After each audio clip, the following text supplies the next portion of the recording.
Benjamin Netanyahu's upcoming meeting with Donald Trump about the Iran negotiations that have taken place in Oman's Muscat. Alongside, we have Syria and Saudi Arabia landing landmark deals, which of course signifies the strategic agreements, and Zelensky's remarks about a U.S. deadline to end the war with Russia by the summer. But I want to focus on Southeast Asia, where we have election coming up. 3 prime ministers has been changed in 3 years, a sluggish growth and a war with Cambodia. Of course, I am talking about Thailand as it reeks in a key election. Millions of Thais are voting today in a key election following years of political turmoil.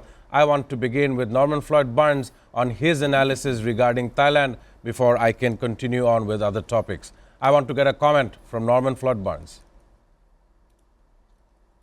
Greetings. Good morning from Washington. Today, Thailand has actually a historical vote. They are voting we call a double vote. Consists of they are looking to do a snappy a general election to like parliament members, 500 members voting for that, and they also deciding on the constitution. They are voting to change that. Preliminary reports are that there is a high voter turnout, and we should have a better answer today on exactly the actually is coming down to a two-party vote, a two-party contest, and the results should be coming in shortly. But right now, the polls are stating that there's a high voter turnout, which means that the likelihood of the Constitution being changed is great. There is a news article coming out of CNN US which focuses on Nancy Guthrie investigation. I'm not really sure how it is being imposed on the media in the United States of America, but it has the Federal Bureau of Investigation involved in such an investigation. I want to know more from Norman Floyd Barnes. What is the major news coming out of the United States of America, and what are the updates that you have on your desk? Norman. Yes, you mentioned I didn't get that point, some news article coming out. I didn't get that. This is regarding the Nancy Guthrie investigation.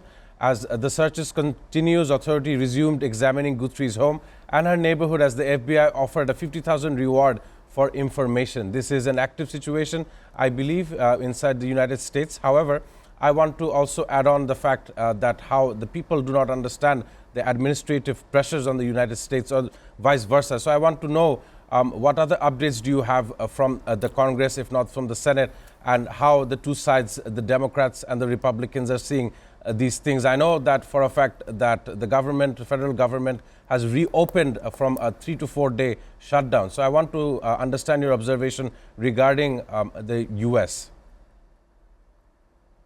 Yeah, thank you for the question. The United States is still, we have one agreement right now, believe it or not. Lawmakers, both Democrat and Republicans, both in agreement that the release of this AI-generated cartoon of Barack Obama and Michelle Obama in with their head superimposed on a ape-like cartoon is very racist, very bigoted. It shows that it has little respect for the people of the United States, and is being viewed very harshly by both parties, Republicans and Democrats, against the Trump administration. President Trump refused to take it down. He supports it. His administration is getting, I guess, some humor from it, but the United States government, the people, are taking this very seriously. Believe it or not, this is Black History Month for the United States, right? And it couldn't have come at a very worst time for this type of situation to basically again expose the world, the United States, that we have a racist and a bigoted regime. That's what the Black Caucus is saying, that the Trump administration is very racist, very bigoted against people of color and basic people at all. So both the Republicans, include some of the MAGA people, and the Democrats are very disgusted at this, and we're waiting to see exactly where this is going to go.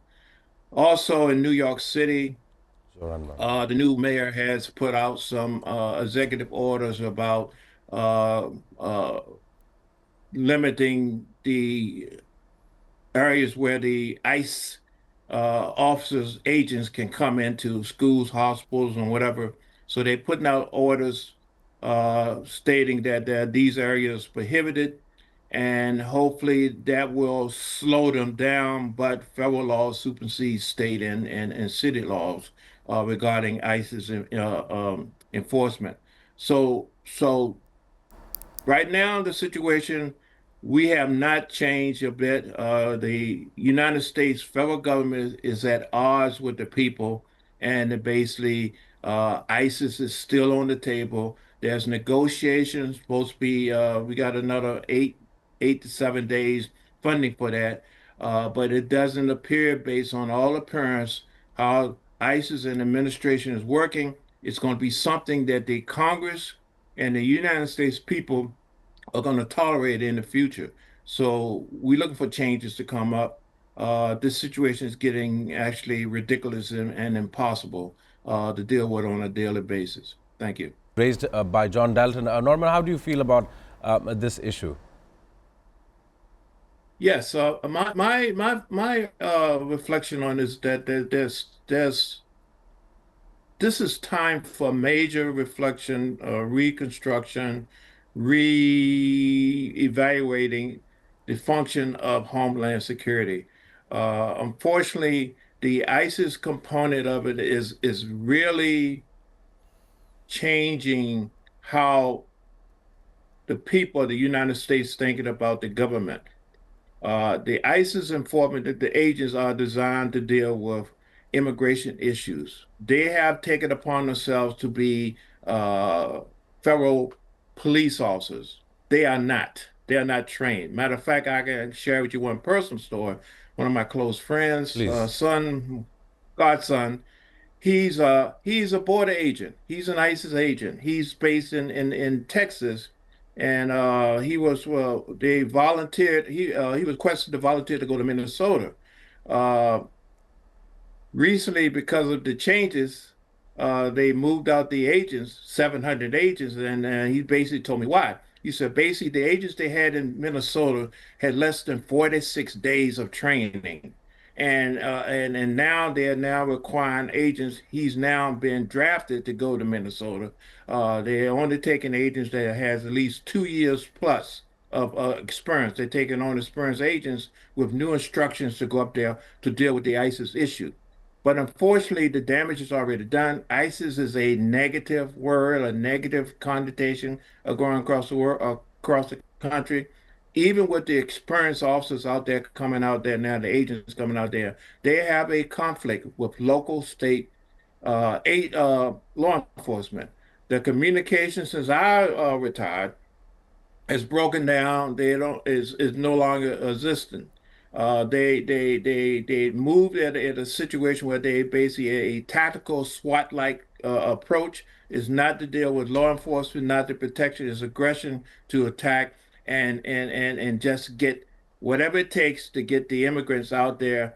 And they are using all of their techniques, military tech equipment, military equipment, uh, all type of military terrorist type of activities to go in for this.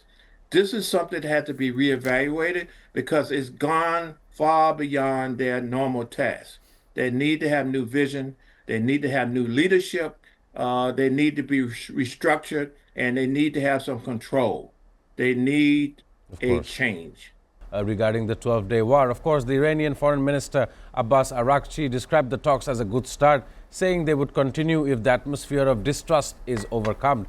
He also said that it was agreed that the process would continue and that the two sides would convene in Muscat at a later date. So there may be a future meeting regarding this coming up. Of course, the Omani Foreign Minister Badr Abu Saidi said the talks were very serious, helping clarify the positions of both sides and identifying areas for possible progress. Of course, there is also an addition to this news.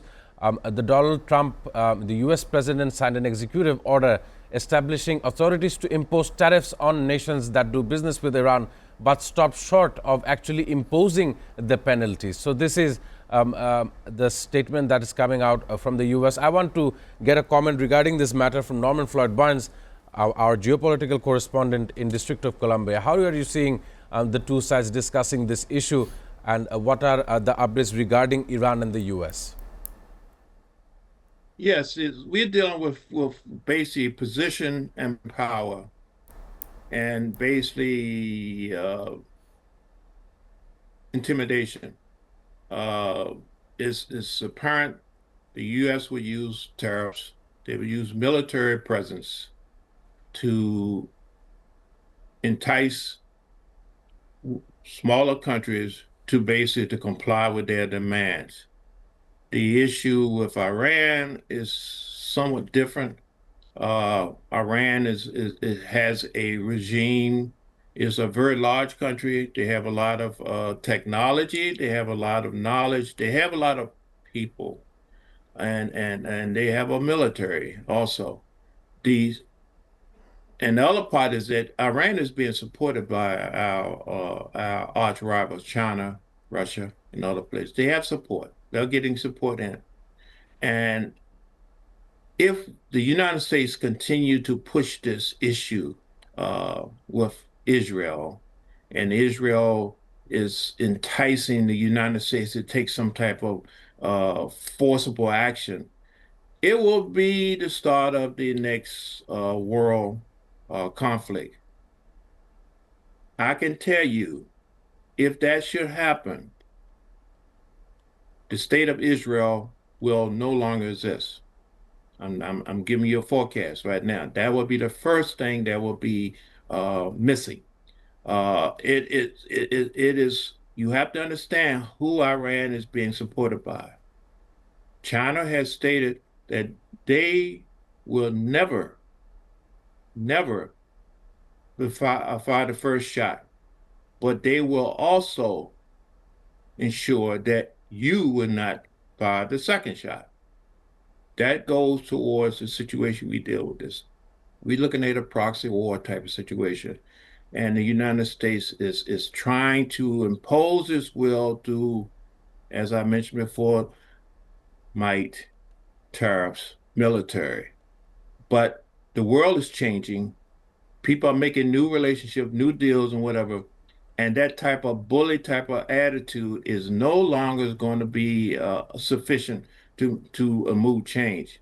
So right now we're at a very sensitive period of time. It's a very time sensitive situation, and the games and the risk is getting higher.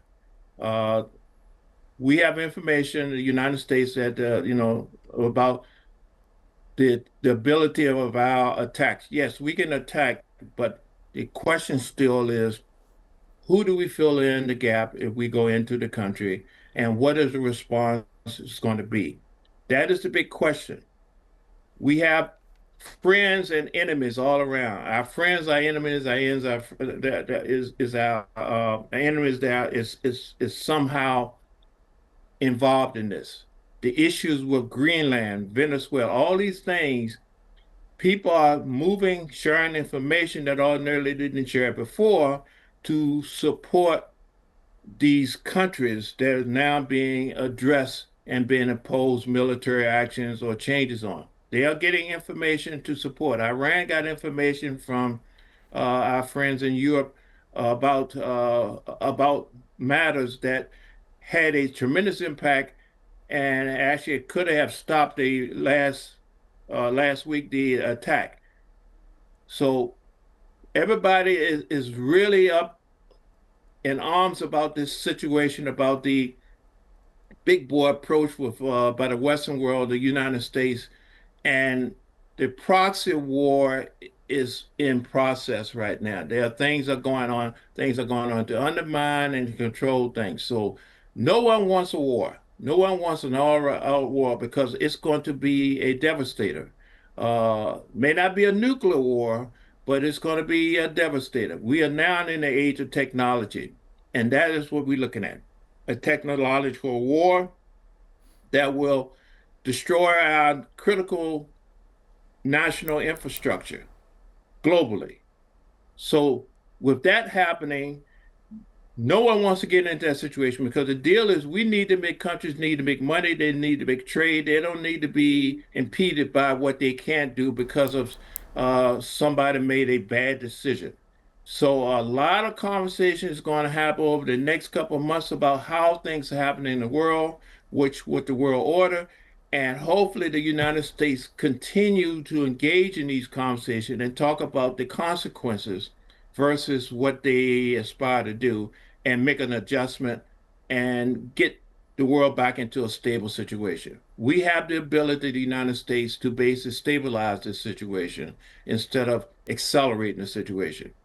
No one wants war. Everybody wants to get along with peace. And as you know, the Trump administration, which is a transactional administration, is all about the deal.